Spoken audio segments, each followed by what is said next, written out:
Ndroj, do kthehem te kjo, por do doja fillimisht se si u angazhuat ju ai udhtimi si ishte në 1999 Nikët me Thaçin apo jo, si ishte njohja e parë me Hashim Thaçin ku rrugës më pas takuat edhe Kadri Veselin apo jo. Çfarë impakti të la takimi i parë me Thaçin ku ju kërkoi që ju të angazhoheshit? Unë shkruaja, pasi u bëj lufta e Adem Jasharit, unë fillova të angazhohem me shkrime të gazeta Rilindja, që botoj këtu, dhe të gazeta Ushtria jona. Dhe mi botonin të dyja këto gazetet, dhe unë ndikja lajmet, ndikja dhe lajmet nga Kosova, ndikja më ndihmoni dhe fëmijët që din gjuhë huaja, çfarë impin dhe shkruaja shkrime, 1 ose 2 shkrime në javë. Dhe mi boton të kjo gazetë, se Rilindja botoj këtu në Tiranë atëherë. Dhe mirë, po këto shkrime botoshin edhe në Kosovë të bota e re, edhe të zëri Kosovës në Zvicër për diasporën. Dhe si u organizuat takimi me Thaçin? Në janar të vitit 1999, kur këta do niseshin për të vajtur në Rambuje, në bisedime në Rambuje, që filluan datën 6 shkurtër në Thenadës,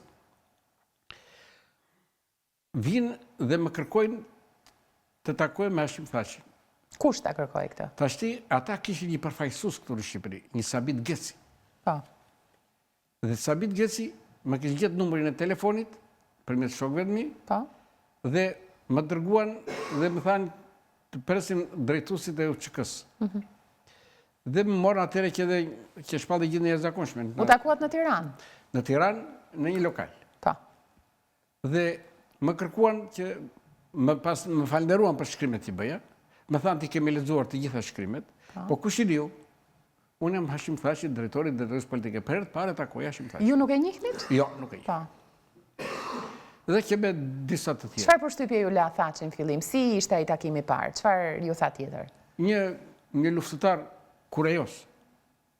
I qartë për atë që kishte nisur. Edhe më pëlqeu kjo punë.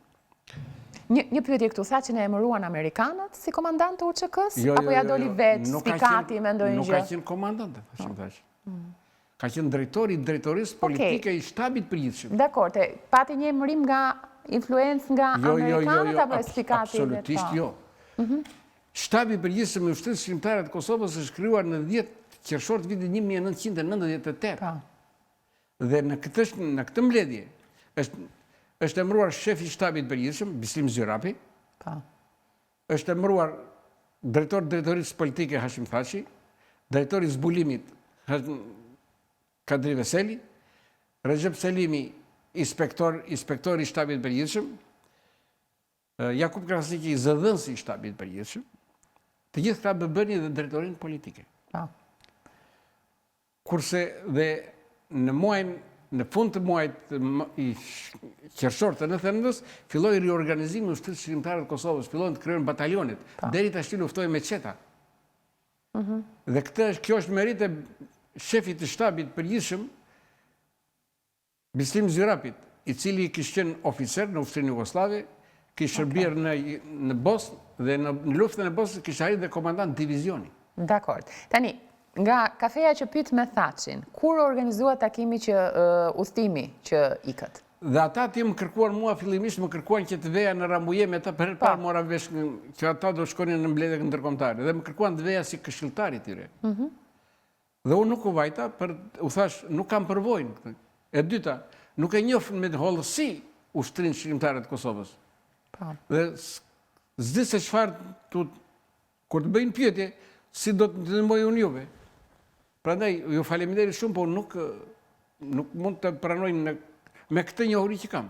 Çfarë tha? Mirë më thanë, atëre do na vish në luftë Kosovë? U befasova. S'më shkonte në mendja që të veja në luftë Kosovë. E cili ishte që nga Liria do vej në luftë. Dhe u thash që unë po u ndihmoj. Ose më ndryshe u thash, krijoni një shtab këtu në Shqipëri, ose në Tropoj, ose në Kukës, shokët tuaj vinë të dalin, konsultohemi dhe... Në nivel këshilltari jo? Në nivel këshilltari, po për luftën, jo për politikën. Dhe mirë do takojemi të bisedojmë, edhe çdo javë më kërkonin takim, bisedoja me ta, dhe e njëjtën kërkesë. Derisa ju mbush mendja ju. Derisa më zon ngusht.